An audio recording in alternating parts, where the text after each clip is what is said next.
Ako ang inyong Lolo Pael at ito ang aking kwento. Pasado 5:30 ng hapon, pauwi na si Orly galing sa palengke. Katatapos niya lang magkarga ng mga isda sa mga suking tindero at tindera roon. Si Orly na isang binatang moreno, matangkad at may magandang hubog ng katawan ay kilala sa kanilang palengke bilang kargador. Isa siya sa mga taga-karga ng mga pinamiling isda ng mga taga roon, tuwing madaling araw, umaga at hapon. 16 years old pa lang siya nang matutunan na ang ganitong trabaho. Ulilang lubos na kasi siya at mag-isang nabubuhay sa tulong ng ilang mapagkakatiwala ang kapitbahay. Ngayong 20 years old na, ay nangangarap din siyang makaalis sa barangay Tibay, subalit sa hirap ng buhay ay nagtitiis siya sa pagiging kargador. Habang nagbibisikleta pa uwi sa kanilang bahay, ay meron siyang nadaan ng mga tao malapit sa bukana ng barangay Tibay. Nang makita niya na naroon si Aling Bistay, ang numero 1 tsismosa sa kanilang barangay, ay nasiguro na kagad ng binata na meron na namang pangyayari. Automatic na kasi kapag nakikita ang ginang sa isang lugar, tsak na merong pangyayari. Naging isa na nga sa mga bansag kay Aling Bistay ay ang reporter ng barangay na sa halip na mainsulto ay ikinatutuwa pa ng ginang. Sapagkat nakapagbibigay daw siya ng mahalagang impormasyon sa mga tao na kung minsan naman ay hindi totoo. Ay nako, nandun sa mga komosyon si Aling Bistay. Mukhang may masamang balita na naman. Ano kayang chismis niya ngayon na huhulaan ng taong bayan kung totoo bang nangyari o hindi? Nasabi yun ng binata dahil makailang beses ding mali-bali ang naging chismis ng ginang. Nito lang kasing nakaraan ay may 4 na kabataang magkakasunod na nawala at si Aling Bistay ang nagpakalat ng chismis na dinukot ng aswang ang mga nasabing kabataan. Pero nang makita ang isa at nagsumbong sa pulis ay lumabas ang totoo. Nakidnap sila ng isang lalaking manyakis na nangre-rape. Mapababae man o lalaki basta matipuhan lang. Naipakalat niya rin na merong manananggal na gumagala sa barangay Tibay at umaakyat sa mga bubungan, pero ang totoo ay isa lang palang magnanakaw sa bubong dumadaan. Dahil sa mga balitang misleading ay tila nawala ng kredibilidad si Aling Bistay sa pagiging chismosa. Pero marami-rami pa rin ang naniniwala sa kanya sapagkat mas maraming beses na tama ang mga chismis niya. Saglit na umistambay si Orly at pasimpleng nakinig sa usapan. Na-curious din kasi siya sapagkat parang seryosong mukha ni Aling Bistay pati na mga kausap nito. Mukhang seryosong usapan ang nasa liga ng chismisan . Hindi pa man niya natatapos ang pagsasalita, pero tinawag na siya ni Aling Bistay matapos makitang naka-standby malapit sa kanila. Hoy, Orly! Bakit ka nakatambay dyan? Tapos ka na ba magkarga sa palengke? Mukhang nag-aaba ka na naman ng chicks . Halika na muna rito, poging bata ka. At may pinag-uusapan kami ni na Kumaring Linda at Tarya. Napangiwi at napakamot ulo ang binatang maskulado na tila nahiya matapos siyang mapagtingnan ng iba pang mga chismosa na kausap ng ginang. Pagkalaon ay pinihit niya ang bisikleta at lumapit na nga sa kanila. Hindi na iba kay Orly si Aling Bistay sapagkat kahit mahilig sa chismis ay napakabuti nito sa kanya. Isa to sa mga tumulong nang maulila siya sa mga magulang. At hanggang ngayon ay nakagabay pa rin sa kanya ang ginang kaya malaki ang respeto niya para rito. Opo, Aling Bistay. Katatapos ko lang. Yung ibang trabaho ko kay Toto ko muna ipinaubaya. Nagmamadali po kasi ako makauwi dahil yung mga sinampay ko naiwan ko sa labas. Yung langit parang nagbabadyang umulan . Ganun ba? Pero bago ka umuwi, may chismis muna ako sa'yo. Kilala mo ba yung anak ni Kapaeng, di ba? Si Glenda po. Yung panganay, si Charlie, yung basketballista din. Opo, kilala ko si Kuya Charlie. Nakakalaro namin yun paminsan-minsan . Pero ngayon, mga 2 weeks na pong hindi nakikita . patay na raw. Kita sa mga mata ni Orly ang pagkagulat kaya hindi kagad siya nakaimik. Nagpatuloy naman sa pagkukwento si Aling Bistay. Nanghina raw ng nanghina tapos nangayayat ng husto. Ang akala nga nagkamalarya lang pero ang bulong-bulungan nakulam talaga. Ang alam ko nga pangalawa na yung si Charlie sa sinasabing namatay sa kulam. Yung nauna, taga-kabilang barangay naman. Nakaraang buwan naman yon. Paano niyo po nasabing nakulam? Ayon sa mga nasagap ko, huling gabi bago raw makasakit si Charlie, nakita ng bunso niya kapatid na may kasama yung magandang babae. Hindi nga lang tanda ni Glenda kung sino. Tapos, kinabukasan daw, nag-iba na ang ugali. Parang lagi na hinahanap-hanap yung babae tapos hanggang sa magkasakit. Nanghina tapos tuloy-tuloy na. Hanggang nadedo na. Ay, kawawang bata. Ang bilis naman ho ng pangyayari. Ay, mabilis pa sa 4:00. Kaya ikaw, nako, mag-iingat ka. Sa poging mong yan baka ikaw naman ang susunod na madali. Diyos ko po, wag naman sana. Napangiti na lang ng pilit ang binata pero ang totoo ay hirap pa rin siyang paniwalaan ng mga sinabi ng ginang. Pagkatapos noon ay sumakay na siya ulit ng bisikleta para magpaalam sa mga tsismosa. Salamat po sa balita at paalala, Aling Bistay. Paano? Maiwan ko na po kayo. Baka umulan Baka hindi ko maabutan yung mga sinampay ko. Kayo rin po, baka maabutan pa kayo ng ulan. Sige, basta mag-ingat ka ha. Sayang ang gandang lalaki mo kung mapagdidiskitahan ka ng mga mangkukulam. Huwag mo kaming intindihin dito. Hindi kami natitinag ng ulan. Tuloy ang tsismisan kahit bumabagyo. Napangiti na lang ang binata dahil sa narinig. At matapos makapagpaalam sa mga tsismosa ay nagtuloy-tuloy na siya sa pagbabike. Pag-uwi ng bahay ay kagad niyang kinuha ang mga sinampay na nasa labas. Inilagay niya lang to sa laundry basket at hindi muna iniligpit dahil meron pa siyang pupuntahan. Ang bahay ng kaibigan at kasamang kargador na si Emplong at Casper. May usapan kasi sila na mag-iinuman ngayon dahil birthday ni Emplong. Makalipas ang ilang minutong pagbibisikleta ay narating na nga ng binatang maskulado ang bahay ni Emplong.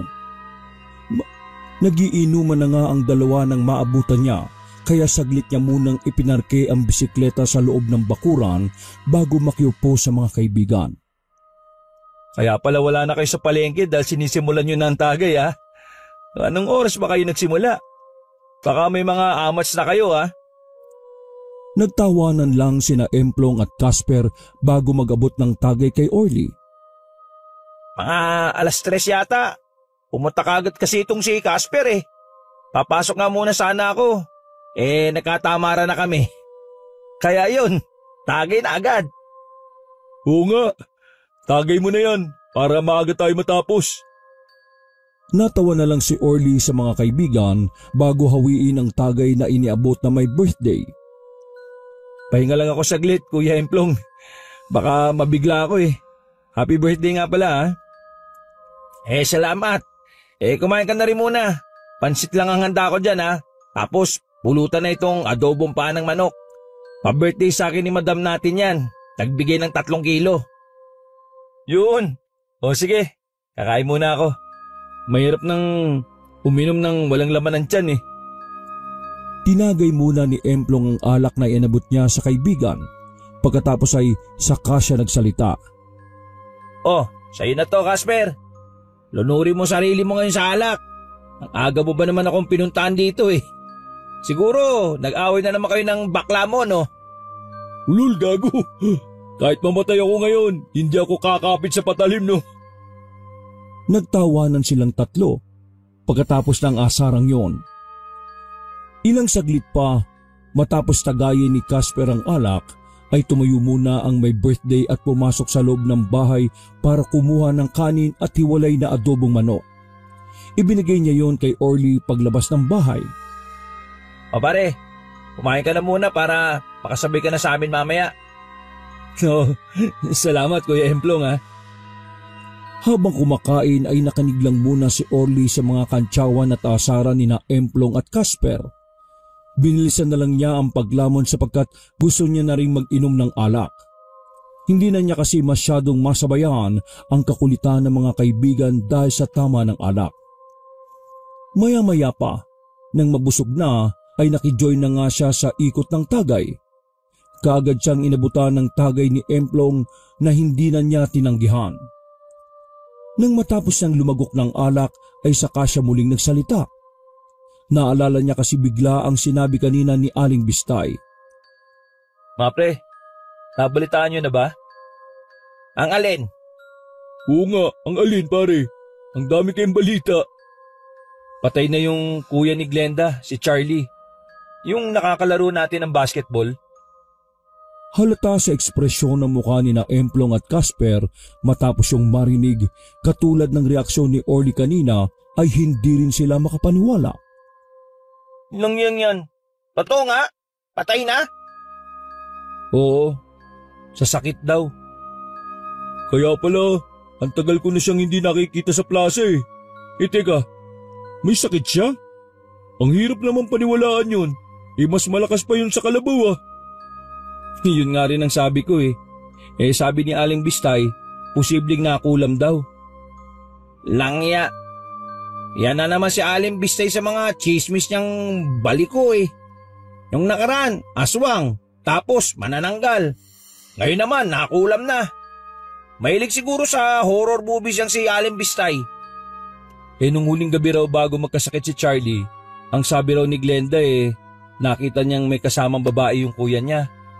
Hindi lang nakilala yung babae, pero maganda raw. Yun ang tinuturo nilang gumawa ng kulam. Delikado talaga yung mga magagandang babae na yan.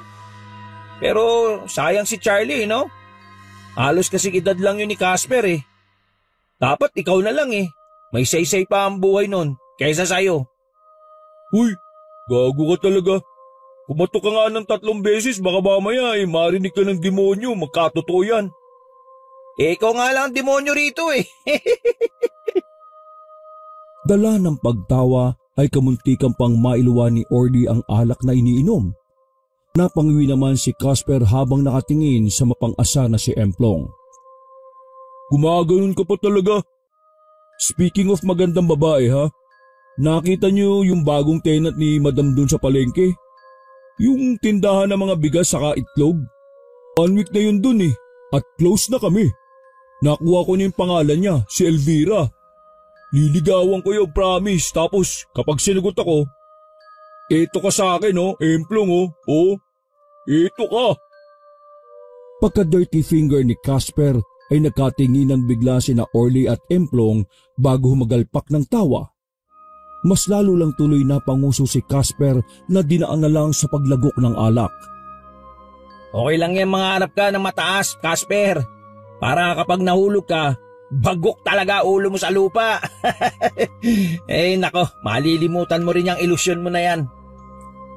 Lul, inggit ka lang kasi di ka na pwede dahil takot ka sa asawa mo. Putulin talaga yung ano mo kapag nang babae ka. At saka, huwag ka na maglakas ng loob ng babae, kuys. Tama nang si Ate Gina na lang yung nagayuma mo. Natawa na lang si Orly sa asaran ng dalawa, pero medyo na-curious din siya talaga sa sinabi ni Casper dahil minsan na nga niyang nakita ang magandang tindera na pinag-uusapan nila. Nung isang araw nakita ko na nga yung tinutukoy ni Casper na magandang babae. Elvira pala yung pangalan niya. Wala, huli ka na tol, kasi binabakuran na yun ni Toto. Ilang beses kong nakikitang nakatambay doon sa bigasan si Toto Parang ang sweet na nga nila Oh, asadong-asado ka ha. Naungusan ka na pala. Walang yung Toto yun Yari sa akin yun. Pupunta ba yun dito ngayon? Langyang yun? Hindi ko alam kung pupunta yun. Hintayin na lang natin. Nagpatuloy na nga ang inuman ng tatlo at nagkalasingan na lang sila ay hindi pa rin dumating si Toto na plano pa naman sanang cornerin ni Casper.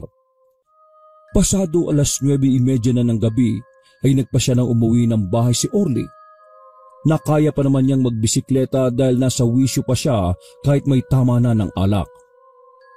Nang mapadaan siya ng bahay ni Charlie ay nakita niyang nakaredy na ang bakuran nito sa lamay pero wala pang bangkay. Medyo nakaramdam siya ng awa pagkakita kay Glenda na mag-isang nakaupo sa monoblock na nasa tapat ng kanilang gate. Halata sa itsura ng dalaga ang lungkot dahil sa pagkawala ng kanyang kapatid. Lalapitan niya sana yon kaya lang ay nahiya na lang din siya dahil sa wasted na siya at amoy alak. Bukas na lang ako makikilamay kasama ng ibang tropa. Nagtuloy-tuloy na siya sa pagbibisikleta hanggang sa marating ang kanyang bahay at natulog na ito ng matiwasay. Kinabukasan, tanghali nang bumangon sa higaan si Orly. Nagpaalam naman siya sa amo na hapon na siya papasok dahil nga sa birthday ni Emplong. Ang una niyang ginawa pagkatapos magkape ay naglikpit ng mga sinalansan niyang sinampay kagabi. Pagkatapos ay saka siya naligo para magising ang lupaypay niyang katawan dahil sa tama ng alak. Bago magtanghalian ay dumating si Aling Bistay na may dalang ulam kaya pinapasok niya kaagad ito. Thank you, Aling Bistay. Mabuti po at nagdala kayo ng ulam. Hindi na ako bibili ng lutong ulam sa kumarin yung si Aling Tarya. Ay nako, sinabihan na kitang huwag kang bibili ng lutong ulam doon kay Tarya. Ang baboy magluto nun eh. Kahit kumari ko siya ha, di ko susuportahan ang kababuyan niya sa pagluluto. Sabi ko nga sa kanya ay magsara na lang siya eh. Pangat na yung mga tinda niya. Hindi niya karirang karinderya. Pangchismisan lang talaga siya eh. Katulad ko, itong luto sa bahay, luto ng Tay Milo mo yan. Masarap pa, sinabawan, pampawala ng hangover. Balita ko kasi nag-inuman daw kayo kagabi. Napangwi na lang si Orly sa mga sinabi ng ginang, sa kanya isinalin sa malinis na mangkok ang ulam. Maraming salamat po ulit ha. Ang tindi niyo po talaga. Alam niyo pati yung handaan at inuman ha. Abay siyempre, kaya nga ako tinawag na reporter ng barangay eh. Siya nga pala, ang main reason kaya ako nagpunta rito kasi may tanong ako tungkol kay Charlie. Ano po yun? O sige po, umupo po muna tayo. Pagkaupo ng ginang at pagkabigay sa kanya ng mangkok ni Orly ay saka yun muling nagboka. Eto na dinig-dinig ko lang ha, hindi rin ako sigurado. Pero dahil kilala mo naman yang si Charlie at nakakalaro mo sa basketball, sa'yo na ako magtatanong. Nakakaba naman po yan, Aling Bistay. Ano po ba yung tungkol dun sa tanong ninyo? Kasi may mga nakarating sa akin na chismis tungkol kay Charlie. Bakla raw yun, pumapatol sa kapwa lalaki. Oh? Nagulat ka rin ano? Ibig sabihin hindi mo rin alam. Saan nyo naman po nasagap yung ganyang chismis? Diyan lang sa mga puno-puno at sa mga kaibigan kong ibon. Pero eto na nga anak, nakumpirma nga na ganon. Kaya posibleng ang naging sakit ni Charlie na ikinamatay niya ay dahil sa pakikipagtalik sa kapwa niya lalaki. Di ba ganon daw kasi yon? Ang kaso, ang naguguluhan ako kasi sinabi ni Glenda na may nakita siyang kasamang babae ang kuya niya. Sino kaya yun? Posibleng kulang pa rin talaga kasi ganon daw ang nangyari doon sa namatay sa kabilang barangay eh. As in, ganon na ganon talaga nak. Mga 2 weeks namatay yung lalaki. Kaya ikaw ha, mag-iingat ka. At saka, wag kung malaman-laman na napatol ka rin sa kapwa mo lalaki. Abay sayang ang kagwapuhan mo nak. Sayang ang itsura mo. Aling Bistay naman talaga oh. Sige na, maiwan na kita. Dahil kailangan ko pang sumagap ng sariwang chismis. Kung nabitin ka sa ulam kumuha ka na lang doon at makisuyo ka kay Tay Milo mo ha. Sige po, salamat po ulit. Pag-alis ng ginang ay nananghalian na kagad si Orly pero naiisip niya pa rin ang mga sinabi ng ginang. Kaya napapailing na lang siya. Nang matapos ng kumain at maghugas ay natulog na lang ulit muna si Orly para makabawi-bawi ng lakas. Pagsapit ng 3:00 ng hapon ay gumayak na siya at nagbike papuntang palengke. Nakita niya kagad si Toto. Nakagagaling lang sa bigasan kaya napaangat kilay siya sa kaibigan habang napapangiti. Maya-maya pa nga ay dumating na rin sina Emplong at Casper na halata sa hilatya ng mukha na meron pa rin mga hangover. Ano Kuya Emplong? May hangover pa kayo no? Eto kasing si Casper kasi napakatindi uminom kagabi. Oh, ako pa talaga ha? Anong oras na ba kayo natapos ng inom? Mag-aalas 3 na yata na madaling araw. Ang daya mo iniwan mo na kami. Ito pang si Toto. Uy, Toto! Ika nga rito! Napakadaya mo! Ba't di ka pumunta kagabi ha? Ngumiti lang si Toto saka nagtuloy-tuloy sa paglalakad palayo sa kanila. Kaya nagkatinginan sina Orly, Emplong at Casper. Hindi naman kasi ganun kung umasta si Toto noon. Ang problema nun? Galing siya sa bigasan Mukhang nagkakamabutihan na sila ni Elvira. Nako, wala na. Naungusan ka na talaga, Casper. Pabagal-bagal ka kasi. Naku, lilipas din yan. Tara na nga, magtrabaho na nga tayo. Napakibit-balikat na lang si Orly habang pinagmamasdan si Toto na papalayo. Hindi niya alam kung bakit pero meron siyang nararamdamang kakaiba sa katrabaho. Naramdaman niya na ito noon sa isang tao pero hindi niya lang din matandaan kung kanino. Hindi niya na lang pinansin ang vibes na yon dahil nagsimula na sila sa pagkakarga ng mga isda sa mga nagtitinda ng isda. Naging abala ang lahat dahil dumadagsa na rin ang mga tao. Maya-maya pa nang matapos na sila ay nagkumpulan ulit ang mga kargador sa kanilang tambayan na malapit sa bigasan. Habang nakakape ay napansin na naman ni Orly na wala si Toto kaya iginala niya ang tingin hanggang sa makita itong lumabas galing sa bigasan. Pinalubong niya ng ngiti ang kaibigan nang nginitian naman siya at tinanguan pero halata ang pangangalumata nito.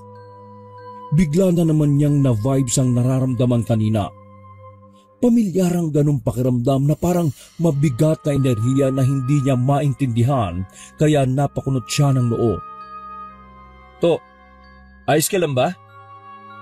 Katulad kanina, ngumiti lang si Toto at tumango-tango kaya nakatinginan na naman sina Orly, Emplong at Casper. Pupunta kami kina Glenda mamaya makikipaglamay kay Charlie. Tara, sama ka. Oo nga, yayariin pa kita mamaya Ikaw naku, sumama ka na pare, sige na. Tama, ang daya mo. Wala ka kahapon sa birthday ko. Okay ka lang ba, ha? Parang nangangulumata ka at namumutla. Kaya nga Hindi na natapos halos ni Orly ang sinasabi dahil inalisan na lang silang bigla ni Toto. Kunot noon na lang silang nagkatinginan habang sabay-sabay pa na napapakamot ng mga ulo.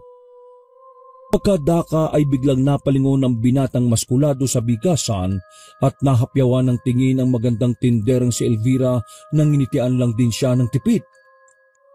Bumawi din siya ng peking ngiti pero ang totoo ay hindi maganda ang naging timpla dahilan para manakit ng bahagya ang kanyang ulo at mapahawak doon. Pagbalik niya ng tingin sa dalagang tindera ay nakabaling na yun sa mga customer na bumibili ng bigas at itlog. Nakakagulat din na biglang nawala ang pagsakit ng kanyang ulo. Kaya nagpatuloy na siya sa pakikipag-usap sa mga kapwa kargador. Eksakto 6:00 ng gabi ay kumain na muna ng lugaw ang tatlo at pagkatapos noon ay sabay-sabay na silang nagtungo sa bahay ni Glenda para makilamay sa namatay nitong Kuya Charlie na kalaro-laro pa nila sa basketball. Nandun na nga ang tsismosa ng barangay at iba pang kakilala ng namatay. Nang pumwesto sila sa isang lamesa ay nagbigay kagad si Glenda ng mangangata kaya nagpasalamat ang tatlo. Nanghingi na rin si Emplong ng pitsil at baso dahil may dala silang gin at juice para magsundot na ng mga tama. Ang lulupit nyo talaga. Kainom lang natin kagabi, mag-aalak na naman tayo. Ang tanggal ng hangover kasi. Langya, meron pa rin talaga akong hangover Ako nga rin kaya sakto yung isang gin para pag uwi solve sa tulog. Maganda gising bukas. Ikaw Kuya Emplong yayarin ka na talaga ng asawa mo eh. Takot niya lang dito sa muscle ko. At saka, walang palag sa akin yun kapag nagubad na ako sa harap niya. Nagtawanan na naman sila dahil sa sinabing yun ni Emplong.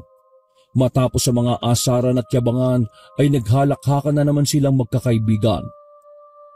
At sa pagpapatuloy ng kanilang inuman at kulitan ay saglit na tumayo si Orly para umihi.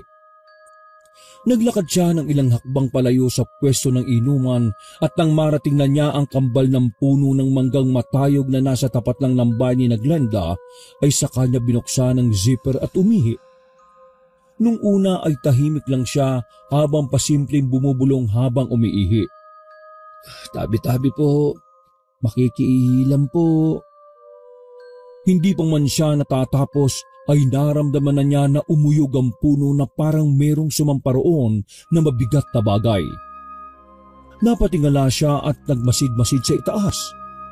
Napansin niyang naglaglagan ng ilang dahon kaya naman iginala niya ang paningin pero wala naman siyang nakita. Nang pabalik na ay napansin niyang muli sa isang gilid ang isang matangkad na lalaki na nakatayo lang doon at pasilip-silip sa lamay. Hindi niya kilala ang lalaki pero pamilyar ang mukha nito hanggang sa maalala niya. Yan yung lalaki madalas kasama ni Charlie . Kung ganon, parang totoo palang sinabi ni Aling Bistay. Umalis din kagad ang lalaki nang makita ito ni Glenda na susundan pa nga sana ng dalaga. Pinayaan niya na ang mga to at naglakad na siya pabalik sa mga kainuman. Subalit, nagitla siya nang makita mismo sa pinto ng bahay nila Glenda ang kaluluwa ni Charlie na nakatayo lang doon at nakatingin sa kabaong. Hindi niya alam kung anong mararamdaman kaya hindi kaagad siya nakakilos. Nagpalakad-lakad lang ang nasabing kaluluwa pabalik-balik sa tapat ng kabaong hanggang sa bumalik to sa pintuan at lumingon sa kanya. Dahilan para mapasigaw siya nang wala sa sarili. Dahil doon ay nawalan siya ng balanse at kamuntikan ng matumba kasabay ng pagsisigaw. Ay! Hayop na yan! Sabay niyang natumba sa sahig ang pagsampa ng malaking itim na pusa. Tumitig pa ito sa kanya na matagal bago maglakad palayo sa kadiliman. Dahil naman sa malakas niyang pagmumura, ay dali-daling naglapitan sina Emplong at Casper na nag-alala dahil sa kanyang pagkatumba. Napatingin din ng ilang tao na naglalamay pati si Glenda nakababalik lang din. Ano yun pre? Langya ka. Bakit ka natumba dyan? Ayos ka lang ba, Orly? Langya, lasing ka na ba? Akala namin kung napano ka na eh. Pagkatapos maalalayang tumayo at makapagpag ng damit ay saka muling bumaling si Orly sa pintuan ng bahay. Nakita niyang nasa bandang kusina na ang kaluluwa ni Charlie kaya hindi pa rin nawala ang takot sa kanyang dibdib. Makailang beses niyang kinusot-kusot ang mga mata pero totoo talaga ang kanyang mga nakikita na nagpapagala-gala sa loob ng bahay ang kaluluwa ni Charlie. Gago, yung pusa. Nagulat ako. Bigla kasing tumalon sa akin eh. Parang kailangan ko na rin sigurong umuwi. O paano? Maiwan ko na kayo dyan Hoy! Nangangalahati pa lang yung iniinom natin eh. Oo nga. Kagabi nauna ka na umuwi. Tapos ngayong ganyan din ang gagawin mo. Pasensya na Lasing na talaga ako eh. Babawi na lang ako sa susunod, promise. Ako pa magpapainom sa inyong dalawa. Pipigilan pa sana ng dalawa si Orly pero pumagitna na si Aling Bistay na nakikinig lang pala sa usapan nila. Hindi na tuloy nakapalag sina Emplong at Casper sapagkat alam nilang anak-anakan ang turing ng ginang kay Orly. Kaya pagka-uwi ng binatang maskulado sa kanilang bahay ay doon na niya pinagnilay-nilayan ng mga nangyari kanina.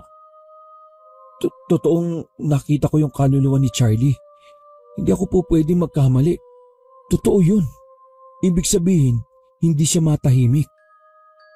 Dahil sa nakakakilabot na pangyayari ay hindi tuloy dinalaw ng antok si Orly. Kaya kinabukasan, pagpasok niya sa trabaho ay malamya ang kanyang galawan.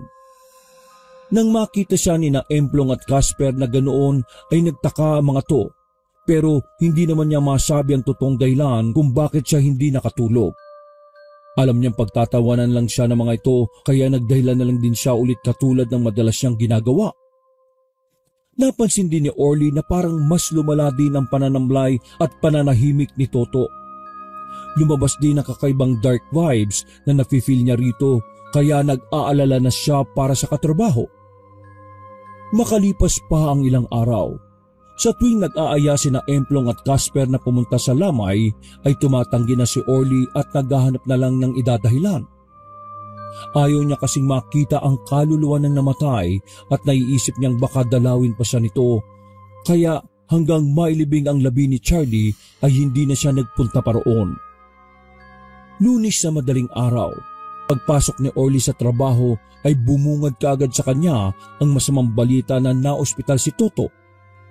Nang tanungin niya ang mga kasama ay wala ring ideya ang mga yon. Kaya halos magdamag na natapik ang lagay ng kasamahan nila. Marami na rin pala kasi ang nakapansin sa pamumutla ng balat nito, pangangalumata at pananahimik. May ilan pang ang chismis na ganito rin daw ang nangyari kay Charlie bago namatay. Pagsapit ng 6:00 ng gabi, papasok na ng bahay si Orly, ay muli na naman siyang sinalubong ni Aling Bistay na may hatid na balita. Anak, Orly, confirm nga, balik ko ang namayapang si Charlie. Si Glenda na mismo ang nagsabi. Nakita ko nga po yung lalaki nung nakipaglamay ako. Kaso, umalis din kaagad eh. Ala, sayang. Dapat itinuro mo sa akin, anak. Hindi ko naman po kasi alam nung time na yun. Na-realize ko lang nung sinabi niyo sa akin eh. Siya nga pala. Bakit di ka nagpunta roon sa lamay, ha? Biglang nag-iba ang timpla ng mukha ng binata pagkarinig sa sinabing yun ng ginang. Nang mahalata siya ni Aling Bistay na biglang sumeryoso, ay lalo itong na-curious at mas naging mausisa. Kilala kita, Orly. May hindi ka sinasabi sa akin. May problema ba, anak? Huwag po sanang makakalabas yung sasabihin ko. Ano po kasi, ang totoo niyan, nung unang lamay nakita ko mismo yung kaluluwa ni Charlie doon. Paggala-gala. Natakot na akong pumunta eh. Sa gulat ng ginang ay halos hindi siya nakagalaw sa kanyang kinatatayuan. Kaya nag-alala ng husto si Orly. Aling Bistay, okay lang po ba kayo? Totoo ba yung sinasabi mo, Orly? Iniisip ko nga rin po na sana hindi totoo yung nangyaring yun. Pero kahit anong pilit kong pagbura sa isip ko, Aling Bistay, ilang beses ko nang pinaniwala ang sarili ko pero totoo po talaga eh. Nako, ba't ngayon mo lang sinabi to? Ikaw talagang bata ka. Baka mamaya malipat sa'yo ang kung anumang sumpa na sakit o kung anumang meron kay Charlie kung bakit siya namatay. Aling Bistay, ayos lang naman po ako, don't worry. Promise. Sasabihin ko sa inyo kapag nagkaroon ng kung anuman. Basta, ipangako nyo lang din po na wala mo nang makakaalam nitong nangyari ha. Sige, pangako. Pero kailangan kong sabihin to kay Tay Milo mo para makahingi siya ng pangontra sa kakilala niyang albularyo. Mas mainam na rin na sigurado tayo. At ikaw talaga, kinikilibutan tuloy ako sa mga naikwento mo sa akin eh. Nagpeki ng ngiti ang binatang maskulado para ipakita sa ginang na ayos lang ang lahat kahit ang totoo ay sa kanya lang din napagtanto na baka nga may ibang ibig sabihin kung bakit nagpakita sa kanya ang kaluluwa ni Charlie. Nang matapos na silang mag-usap ay nagpaalam na siya kay Aling Bistay dahil may inuman pa sila ni na Emplong at Casper. Nagbike kagad siya papunta sa bahay ng kaibigan kung saan ay naabutan na niya ang dalawa na nagsisimula na ulit tumagay. Tumigil saglit ang mga kasamahan niya at tumingin sa kanya habang inaayos ang bisikleta sa isang gilid. Nang makaupo na siya ay nagtuloy-tuloy na ang inuman hanggang sa sumapit ang 9:30 ng gabi. Nalasing na naman sina Emplong at Casper kaya mas tumindi ang asaran at pag-uudyukan ng dalawa. Natatawa na lang siyang pinagmamasdan ang dalawa dahil hindi pa naman siya lasing katulad ng mga kaibigan niya na hapon pa lang ay nainom na ng alak. Oh, Ayaw niyo maliwala. Tara, tumayo kayo dyan.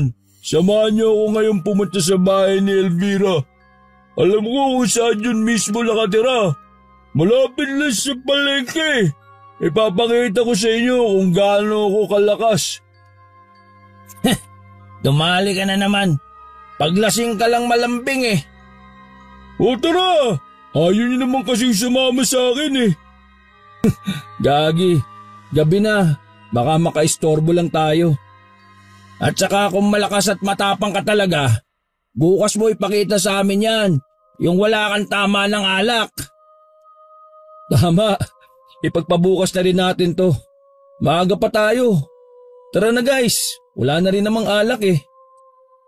Iniwan muna ni Orly ang bisikleta kina Emplong sapagkat kailangan niyang alalayan si Casper na pasuray-suray na kung maglakad. Matapos makapagpaalam kay Emplong at sa asawa niya ay naglakad na palayo ang dalawa. Nang nasa iskinitang crossing na sila ay huminto ang dalawa at kaagad hinarap ni Orly ang lasing na kaibigan. Pare, grabe ka talaga mag-inom no? Sa susunod magtira ka naman ng pambukas ha? Dahil hindi sumagot ang binatang lasing na lasing kaya inalalayan na lang sila ni Orly hanggang sa makarating sa tapat ng bahay ni Casper. Pare, huwag ka nang lalabas at iinom ha. Magsitulog na tayo. O sige pare, salamat ha. Nang nasa iskinitang crossing na ulit siya, ay eksakto na nakarinig siya ng malakas na alulong ng aso. Napatingin sa kung saan-saan ang binata at halata sa mukha niya ang pamumuo ng takot dahil sa nakakapangilabot na alulong na yon. Binilisan niya ang paglalakad hanggang sa madaanan niya ang bahay ni Charlie. Nang paliko na siya roon ay muli na naman niyang narinig ang alulong ng aso. Dahil doon ay mas binilisan na niya ang paglalakad hanggang sa tuluyan na siyang tumakbo hanggang nagmamasid-masid sa mapunong kapaligiran. Naalala na naman niya kasi bigla ang kaluluwa ni Charlie kaya pakiramdam niya ay para tuloy may nagmamatsyag sa kanya. Nangya naman oh, bakit ba alulong ng alulong yung asong yun? Hindi na niya natapos halos ang sinasabi sa sarili sapagkat naalala niya ang minsang noong narinig niya sa usapan ng mga liga ng mga tsismosa na ang pag-alulong ng aso ay nagbabanta ng kamatayan. Nangilabot ng husto ang binata matapos yung maalala, kaya mas binilisan niya ang pagpapatakbo hanggang sa marating na niya ang pinakamadilim na bahagi ng daan pauwi sa kanilang bahay. Hayop na yun. Napa-sign of the cross siya nang wala sa oras sapagkat patuloy pa rin niyang naririnig ang mga alulong. Tinakbo niya ang madilim na daan habang taimtim pa rin na nagmamasid sa kapaligiran. Iba na kasi ang pakiwari niya dahil sa mga naririnig na talaga namang nakakapanayo ng mga balahibo. Sa totoo lang ay hindi naman na bago para kay Orly ang mga katatakutan sa kanilang lugar. Doon na siya lumaki at bata pa lang ay mulat na siya sa mga kwentong kababalaghan. Subalit, mulat man at may ideya man sa mga ganoong pangyayari, ay wala pa naman siyang personal na karanasan patungkol sa mga ganoong bagay. Ito lang din ang unang pagkakataon sa buong buhay niya na makaramdam ng ganitong takot na tila nanunuot sagad sa kaibuturan ng kanyang buto. Kung alam ko lang, hindi ko na sana iniwan yung bisikleta ko para mas mabilis ako makauwi sa bahay. Napakamot ulo naman siya habang nagpapatuloy sa pagtakbo pauwi ng bahay. Nang nasa kalagitnaan na siya ng mapuno at madilim na daan ay mas dumami pa ang naririnig niyang alulong. Kaya mas kumari pa siya ng pagtakbo na hindi na alintana ang kung anong madaraanan. Hindi na rin siya lumingon-lingon sa kung saan-saan sa takot na may kung ano pa siyang makita. Katulad na lang ng kaluluwa ni Charlie. Mayang-maya pa, nang tumigil ang pag-alulong ng aso ay bigla namang humangin na malakas dahilan para mapatingin siya sa itaas kung saan ay kitang-kita niya ang pagsayaw ng mga dahon ng puno pati na rin ang sinag ng buwan sapagkat natatakpan ito ng makapal na ulap. Pagdampi ng hangin sa kanyang balat ay mas tumindi ang kilabot na kanyang nararamdaman. Ang mga balahibo niya sa braso at batok ay muling nagtaasan. Kaya napahima siya sa bahaging yon habang nagmamadali sa pag-uwi. Hayop naman talaga. Malayo pa ba yung bahay namin? Parang ang tagal-tagal naman.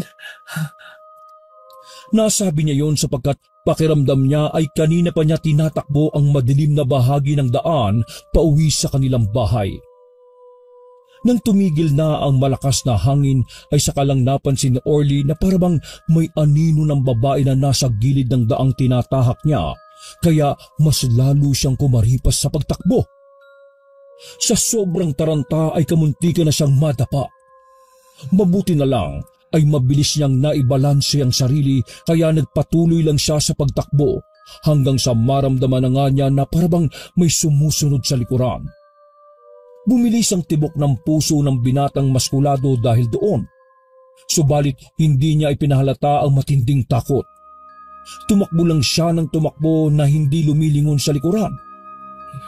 Hayop naman talaga kung sino ka man. Lubayan mo na ako.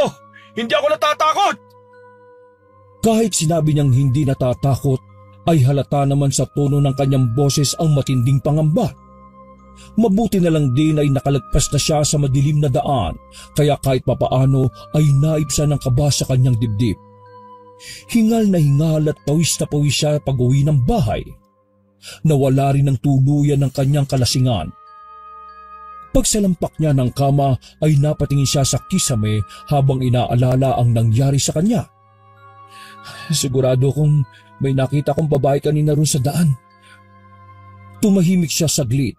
Pagkatapos ng ilang minutong pagtingin sa kisame ay tumagilid na ng higa ang binata at tumikit.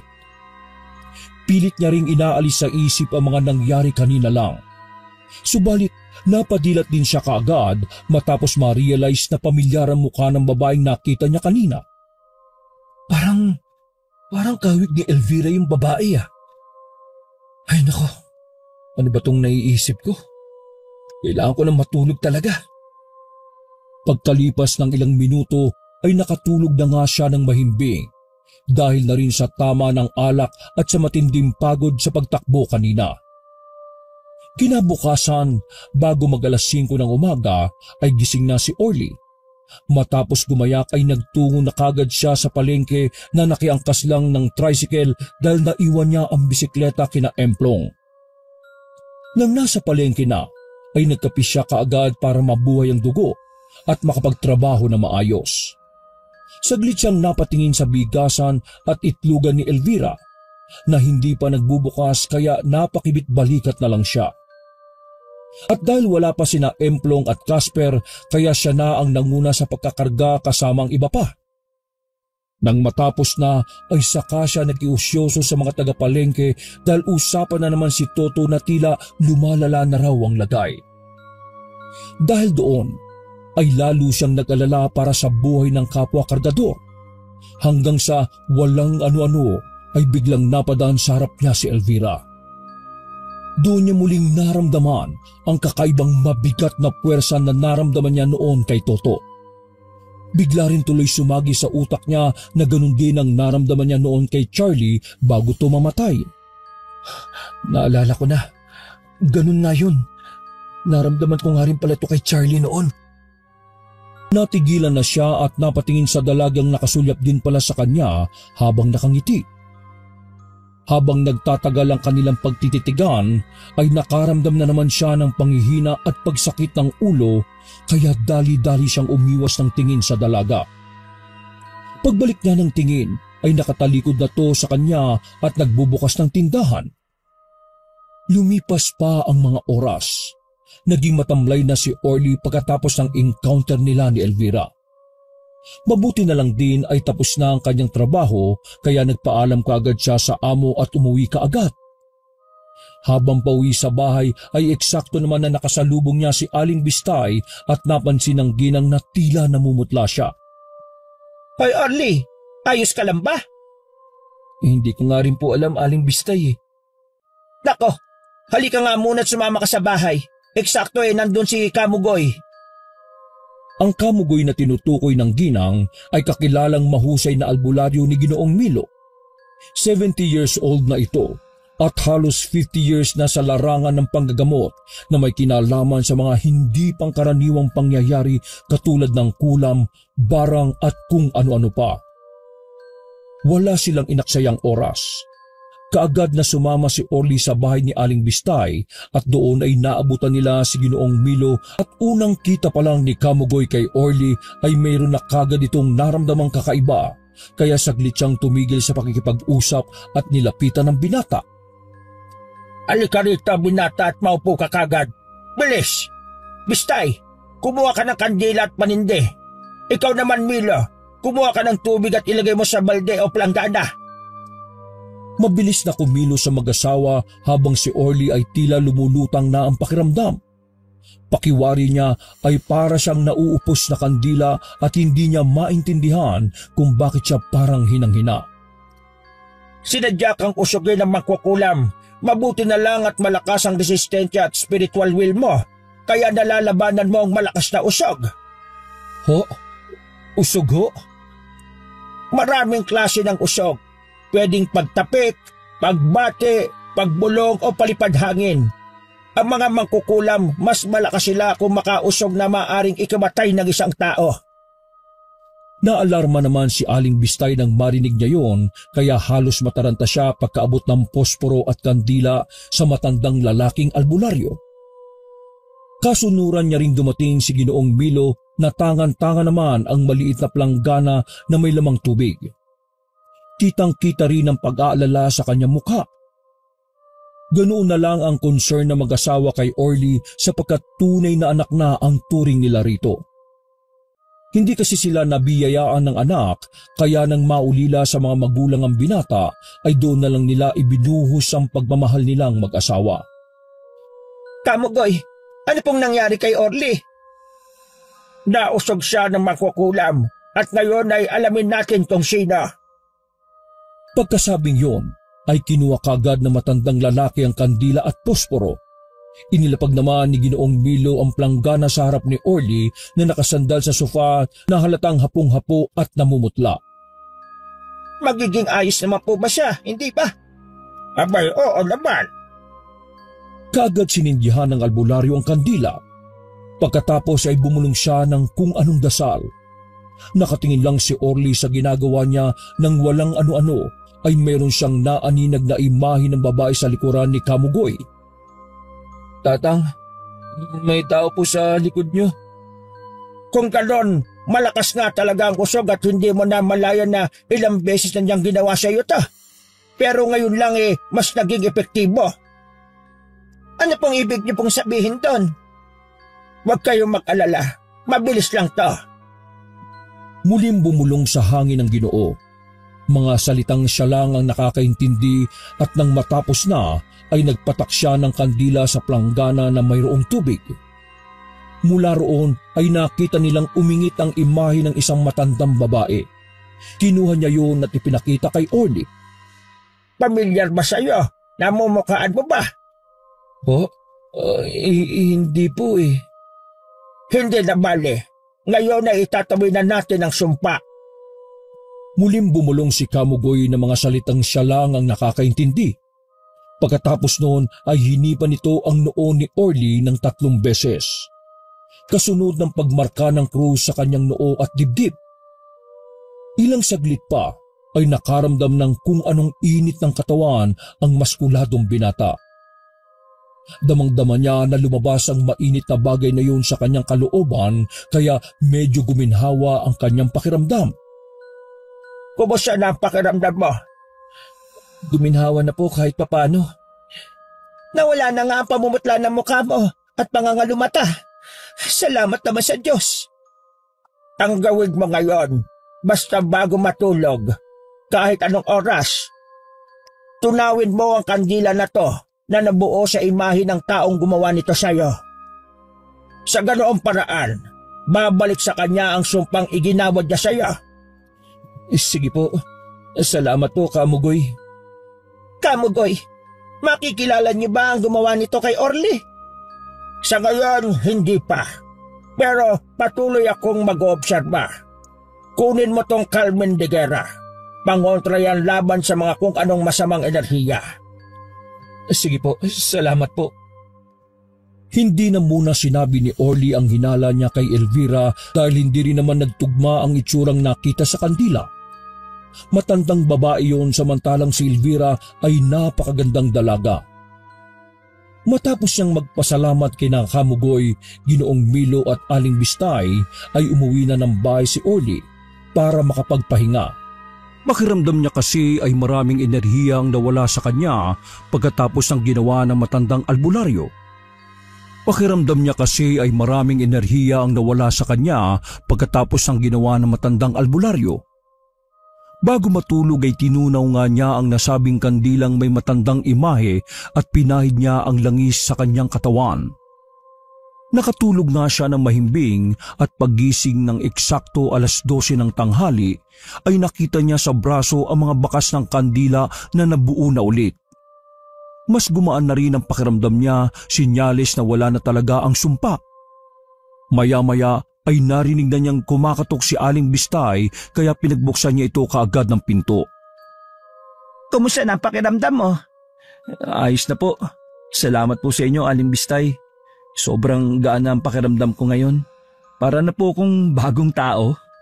Ay, mabuti naman kung ganon. Ay, siya nga pala. Nagluto ng sabaw si Tay Milo mo. Ubusin mo to ha. Sinampalukang manok yan. Para raw mainitan niyang sikmura mo. Salamat po talaga. Eksakto at gutom na ako. Pag-alis ng ginang ay kaagad nilantakan ni Orly ang pagkain at pagkatapos noon ay nagpahinga na siya ulit.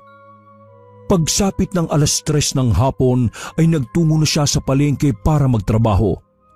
Naabutan niya si Emplong gamit ang bisikletang iniwan niya kagabi. Kuya Emplong, salamat at dinala mo tong bike. Oo, para hindi ka na dumiretso sa bahay. Maganda rin palang magbike no? Makabili nga rin yan sa sahod ko. Ay teka, wala si Casper. Nagkarga ba yung kaninang umaga? Hindi nga rin eh. Dalawa kayong wala eh. Baka may hangover pa rin. O siya, umataw na muna tayo ngayon dahil wala si Casper. Nagpatuloy na nga sa pagtatrabaho ang mga kargador at maya-maya pa, nagpapahinga na sila ay nagtungo muna ang dalawa sa kapihan. Napasipat naman si Orly sa bigasan sapagkat nakita niyang sarado to.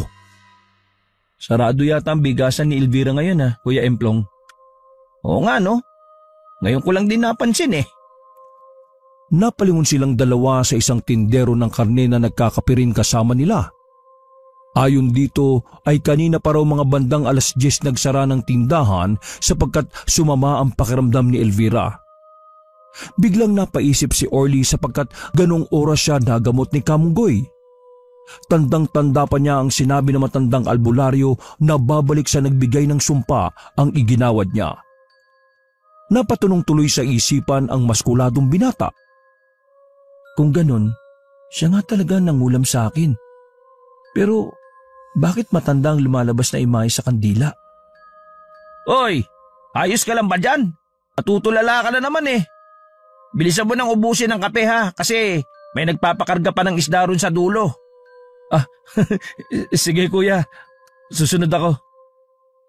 Habang inuubos ang kape, ay napapatingin pa ulit si Orly sa nakasarang bigasan sapagkat maraming tumatakbo sa utak niya na pilit niyang ipinagtutugma-tugma. Ang mabigat na pakiramdam na pareho niyang naramdaman kina Charlie, Toto at Elvira pati ito ngayong pagkulam sa kanya kani-kanina lang. Pasado 5:30 ng hapon. Dahil wala nang ikakarga, nagpaalam na si Orly na maunang umuwi, ang kaso lang habang nag-aayos siya ng bike ay isang nakakagulat na naman na balita ang sumalubong sa kanya pati ng mga tao sa palengke. Kahapon pa raw namatay si Toto ayon sa isang kamag-anak na nagpunta roon para ipaalam sa lahat ang nangyari. Nagkatinginan sina Emplong at Orly na tila hindi pa rin makapaniwala dahil sa pagkamatay ng isa sa mga kasamahan nila. Walang yan. Sabi ko na nga ba eh, nakikinikinit ako na to kay Toto eh. May iniindang sakit talagang taong yon, hindi lang nagsasalita. Nakakalungkot Kuya Emplong. Yan. Hindi pa rin ako makapaniwala na patay na si Toto. Mabuti pa pumunta na lang tayo mamayang gabi para makipaglamay. Si Casper, dadaanan ko mamaya para masabihan ko. Sige kuya. Sumang-ayon na lang si Orly kahit ang totoo ay natatakot na siyang magpunta sa lamay dahil sa naiisip niyang baka makita niya rin ang kaluluwa ni Toto. Maya-maya pa ay tila dismayadong umuwi ng bahay si Orly dahil sa masamang balita na yon. Iniisip-isip niya kasi kung paanong bigla na lang namatay si Toto ng ganun-ganun na lang. Parang nagsimulang manghina si Toto simula nang makasalumuhan niya si Elvira. Tanda ko pa na palagi siya nagpupunta sa bigasan eh. Tapos nag-iba na yung pagkilos niya. Parang may kakaiba na sa kanya. Sigurado ako doon na yun nagsimula eh. Lang yan. Ano ba tong naiisip ko na naman? Dahil hindi mapakali, ay naisipan niyang saglit na pumunta sa bahay ni Glenda. Meron lang kasi siyang gustong kumpirmahing isang bagay. Nang magkita na sila, ay hindi na siya nagpaligoy-ligoy pa ng tanong. Glenda, pasensya na rito sa itatanong ko ha. Hindi mo ba talaga nakilala yung babaeng kasama ng Kuya Charlie mo? Noong una ay hindi umaamin ng dalaga, pero sa huli sinabi na rin niya kung sino ang babaeng kasama ni Charlie. Nanlaki naman ang mga mata ni Orly nang malaman na si Elvira nga ang nasabing babae. Mas lalo tuloy lumakas ang hinala niya na meron ng kinalaman si Elvira sa mga hindi maipaliwanag na pangyayari. Ayon pa kay Glenda, kaya hindi niya sinasabi sa ibang tao kung sino ang babaeng kasama ng kanyang kuya dahil noon ay hindi pa naman din nalalantad ang kabaklaan nito. Pero ngayong alam na rin naman ng mga taong tungkol sa katauhan ni Charlie at patay naman na rin ito, kaya sa tingin ng bunso niyang kapatid ay wala nang saysay kung pati yun ay ililihim pa niya. Pag-uwi ni Orly ng bahay ay mas lumalim ang kanyang pagmumuni-muni. May mga sign akong nararamdaman bago sila magkasakit. Katulad noon kay Charlie, parang ang bigat ng aura niya. Sinyalis na pala yun na may mangyayaring hindi maganda sa kanya. Same din kay Toto. Lahat ng mga pakiramdam na yun galing lahat kay Elvira. Tapos, ang pangalawang sign ay ang pakikipagsalamuha sa babaeng yun. Nakasalumuhan ni Charlie at Toto si Elvira. Tapos ako, direkta niya akong inatake dahil sa nararamdaman ko ang kakaiba niyang puwersa. Hayop talaga yan. Lalong hindi na mapakali si Orly matapos mapagtanto ang mga bagay-bagay. Kaya niya pala ako pinuntirya. Siguro alam niyang isa ako sa sisira sa plano niya eh. Pero bakit sa kandila mukha na matanda ang lumabas? Hindi kaya yun ang mukha niya talaga o edad niya? Natigilan siyang matapos maalala ang ilan sa mga naririnig niyang usapan sa liga ng mga tsismisan. Biglang sumagi sa isip niya ang sinabi noon ni Aling Bistay na may mga mangkukulam daw talaga na matatanda na pero ang mukha ay bata pa. Nagagawa nila yon dahil sa kapangyarihang itim. Totoo nga kaya yung sinasabi ni Aling Bistay? Kailangan kong itanong yun kay Kamugoy. Hindi na niya natapos ang pagsasalita sapagkat nakarinig siya ng tunog ng tricycle mula sa labas ng bahay na sinabayan ng pagbusina. Pagdungaw niya sa bintana ay nakita niya si Emplong pati ang asawa at pinsan nito. Orly, tara na, bilisan mo dyan. Pupunta tayo sa lamay. Nairam ko tong tricycle sa tiyuhin ko. Para hindi na tayo mamasahe pa, no? Medyo malayo-layo yung bahay ni Toto eh. Oo, sige. Magbibihis lang ako. Gusto mang tumanggi dahil sa takot na baka makita rin niya ang kaluluwa ni Toto katulad ng nangyari sa lamay ni Charlie ay wala nang nagawa si Orly kundi ang sumama na lang. Nagmadali na nga siya sa pagbibihis at pagsakay niya ng tricycle ay napansin niyang wala si Casper kaya napakunot noo siya sabay tingin kay Emplong. Kuya Emplong, nasan si Casper? Masama daw yung pakiramdam eh. Nangihina araw. Nadali ng inom natin kagabi. Sa laslamay na lang daw siya pupunta eh. Bilisan mo na. Sakay na para umarurot na ako. Ha? Oo, sige, okay. Pagsakay na pagsakay ni Orly ng tricycle ay kagad itong pinahururot ni Emplong. Makalipas ang higit 15 minuto ay narating na nga nila ang bahay. Marami-rami ang tao dahil marami ang kamag-anak ni Toto. Nang makahanap sila ng pwesto ay umupo na kagad silang apat na kaagad binigyan ng mga ngata. Kabadong napamasid si Orly sa paligid sa takot na baka makita niya rin ang kaluluwa ni Toto. Sa kabutihang palad ay wala pa naman siyang nakikitang kahit na ano. Pare, Orly, tara sa loob, tingnan natin yung kabaong ni Toto. Ha? Sige kuya, pero mamaya na lang ako. Tara na, wala akong kasama sa loob eh. Hindi na nakapalagpa ang binatang maskulado sapagkat hinatak na siya ni Emplong papasok sa loob. Noong una ay papikit-pikit pa siya pero nang mapansin na wala namang kaluluwa ay kahit papaano nakampante siya. Ilang minuto lang nagtagal sa loob ng bahay at nang matapos ang sumilip at nakapag-abuloy ay lumabas na din sila kaagad saka bumalik sa dati nilang pwesto. Nung nandoon na ay inabutan kagad sila ng tagay ng pinsan ni Emplong dahil nakapagtimpla na pala ito ng gin. Wala na namang nagawa si Orly kundi ang makisabay sa tagay. Dahilan niya na rin para mawala ang takot sa kanyang dibdib. Nagpatuloy ang inuman at nang malapit nang maubos ang alak ay tumayo siya at naghanap ng maiihian. Nang matapos na, pagbalik niya ay doon na nga siya nagulantang sapagkat nakita niya ang kaluluwa ni Toto na palakad-lakad sa tapat ng kabaong nito. Sa isang iglap ay nawala ang pagkalasing niya at hindi na naman siya makagalaw mula sa kinatatayuan. Ito na nga ba sinasabi ko eh, dapat talaga hindi na ako sumama eh. Nang bumaling sa kanya ng tingin ng kaluluwa ay mas lalo siyang nahintakutan. Pero hindi niya ipinahalata sa mga kasama sapagkat ayaw niyang gumawa ng iskandalo sa lugar na yon. Orly boy, na-stack up ka na naman dyan ah. Bilisan mo na rito at nang matapos na't makauwi na tayo. Okay, sige ho kuya. Mara siyang naglakad palapit sa pwesto ni Emplong habang nakikipagtitigan sa kaluluwa ni Toto na tila ba merong gustong ipahiwatig. Nang makaupo na, ay kinuha niya ang natitirang alak at nilagok ito lahat na ikinagulat naman ng kasama niya. Langya Orly, pare, iba ka! Tara na, magpaalam na tayo sa kanila. Maaga pa trabaho natin bukas eh. Matapos nilang makapagpaalam ay kagad umalis ang tricycle pero hindi sinabi ni Orly sa mga kasama na nakasakay din sa kanila ang kaluluwa ni Toto. Parang lumamig yata masyado eh no? O dahil sa tama to ng alak? Dahil nga lang sa tama ng alak yan, Kuya Emplong. Ganoon na lang ang sinabi ng binatang matipuno dahil ayaw niyang matakot ang mga kasama lalo na ang asawa ni Emplong. Nang makauwi na sila, ay patakbong pumasok ng bahay si Orly at dumiretso kaagad sa kanyang kwarto subalit ganoon na lang ang gulat niya nang makita ang kaluluwa ni Toto na nakaupo sa papag. Please lang, Toto, ano bang kailangan mo sa akin? Pwede bang lubayan mo na ako?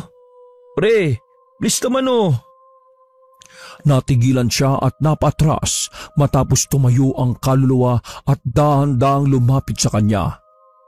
Naririnig niya ang may hinang pag-ungol ni Toto na parang merong gustong sabihin pero hindi niya maintindihan. Dala ng takot ay napaupo na lang siya hanggang sa tumapat sa kanya ang kaluluwa.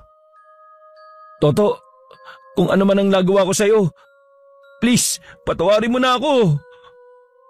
Napapikit na lang siya at itiniklop ang sarili hanggang sa maramdaman niya ang napakalamig na pagdampi ng kamay ni Toto sa magkabila niyang sentido.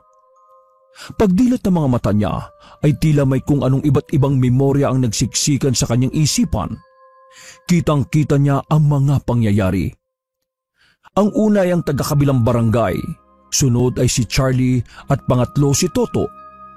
Ang mga binatang to ay isa-isang kinonsumo ni Elvira. Ang mga positibo nilang enerhiya, pisikal na lakas at ang espiritu. Nakita rin ni Orly sa isip kung paano yung ginawa ng dalaga. Sa pamamagitan ng pagbibigay ng palipad-hangin, paghihipnotismo at pagbibigay ng sumpa ay naisakatuparan niya ang plano kaya namatay ang tatlo.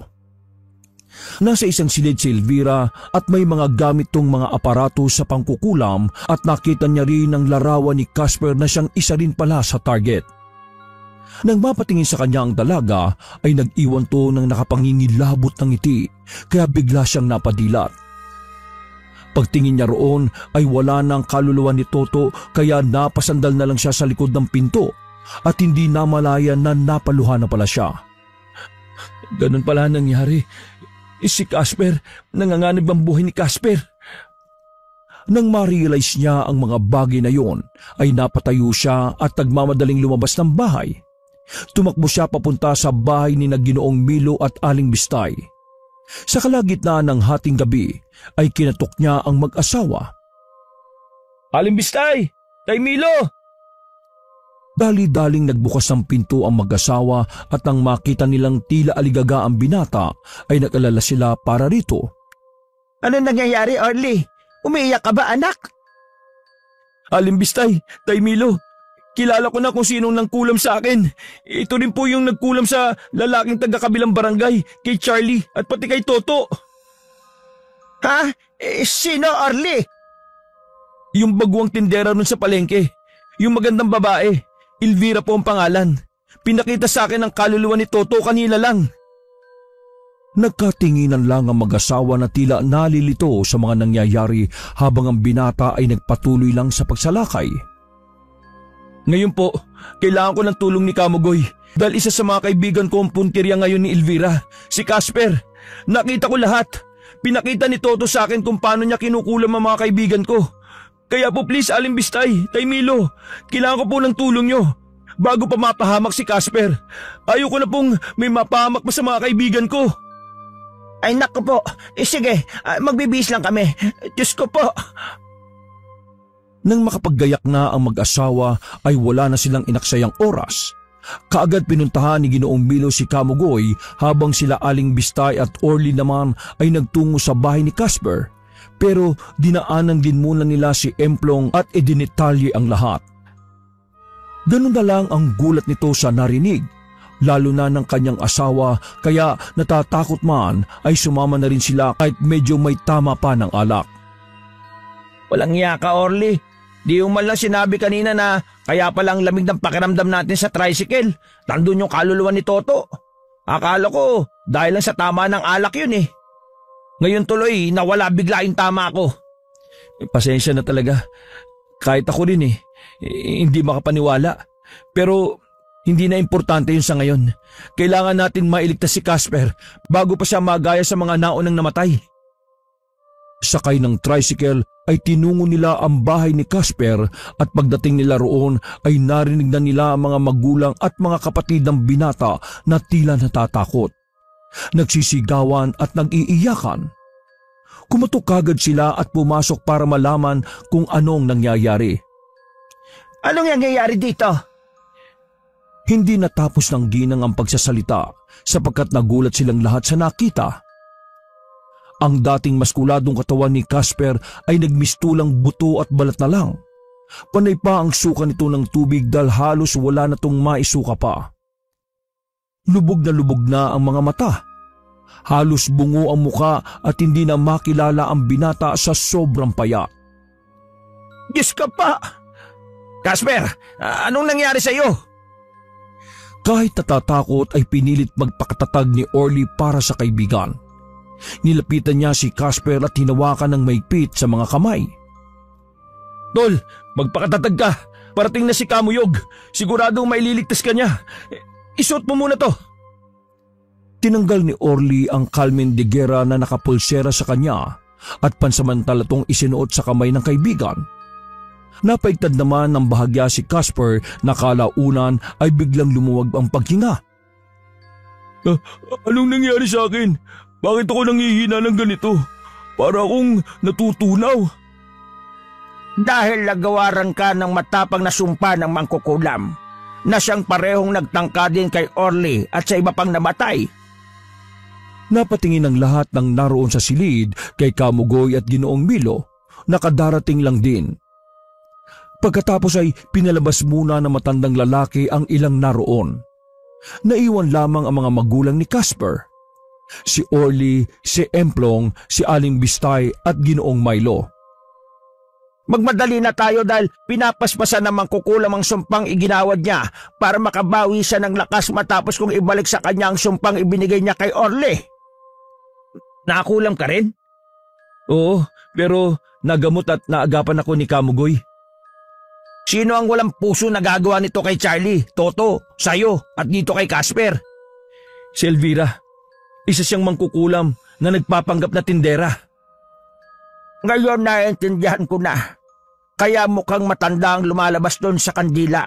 Ay dahil yon ang totoong edad ng magandang tindera. Posible po ba yon?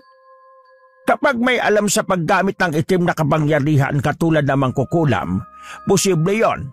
Pero sa pangkukulam, ang gumagawa lang ng mga ganoong bagay ay ang mga taong nagsanlana ng kaluluwa nila sa demonyo. Ginusto niyang manatiling bata ang itsura at ang kapalit nito ay ang pagkonsumo niya sa enerhiya ng mga bata. Sabi ko na nga, Abi, iba pa rin ang kutob ko sa babaeng yun. Ano bang ginagawa natin dito? Dapat sinusugod na natin siya sa bahay. Hindi ganun yun, Kuya Emplong. Ang sumpa ay matatalo lang ng isa pang sumpa. Kaya saka na tayo magdiskusyon dahil bago pa mahuli ang lahat, kailangan mapalaya natin si Casper sa sumpa na mangkukulam. Nanahimik na nga silang lahat at hinayaan na si Kamugoy na gampanan ng kanyang trabaho. Kumpara sa ginawa niya kay Orly, iba ang naging pamamaraan niya ngayon sapagkat mas malakas ang kapit ng sumpa base sa kanyang obserbasyon. Nanunot na ang sumpa sa kanyang kaluluwa, kaya dapat higitin natin mula sa kaloob-looban. Casper, makinig ka anak. Pagtiisan mo lang ang sakit dahil maya-maya giginhawa na rin ang pakiramdam mo. Pagkatapos nito, ang hinihiling ko lang sa iyo ay maging matapang ka ngayon. Natatakot man ay napasang-ayon na lang si Casper sapagkat yun na lang ang tangi niyang magagawa sa oras na yon, pati ang magdasal sa Diyos. Gumilid naman ang lahat at nanalangin na rin ang kanya-kanya base na rin sa sinabi ni Kamugoy. Nang handa na ay nagsimula na ang matandang albularyo sa kanyang orasyon. Makailang beses niya munang hinipan sa noo si Casper na nakatunghay lang din sa mga nangyayari. Pagkatapos ay nag-sign of the cross siya. Ginawa niya rin to noong binata pa siya. Maya-maya pa, meron siyang dinukot na bag at isinabo ito sa katawan ni Casper na napaiktad sinyalis na aktibo ang sumpa. Makailang beses na nagbigkas ng orasyon ng matandang albularyo. Malakas ang pagkakasabi niya ng mga salitang siya lang ang nakakaintindi. Hindi siya tumigil hanggang sa hindi nagre-react ang katawan ni Casper at makalipas lang ng ilang minuto sa 12 niyang pag-ulit ng orasyon ay nagsimula na ngang mamilipit sa sakit si Casper. Nagsisisigaw ang binata na halatang hirap na hirap sa mga nangyayari. Gulat na gulat naman sina Orly at Emplong nang makitang ganon ng kanilang kaibigan. Nagsimulang magpikas ng kakaibang mga salita si Kamugoy. Kitang-kita ng lahat ng naroon kung paanong maglabasa ng bubong usok sa iba't ibang bahagi na naglulumpasay na si Casper. Nanatili namang nagdarasal ang lahat base na rin sa payo ng matandang albularyo.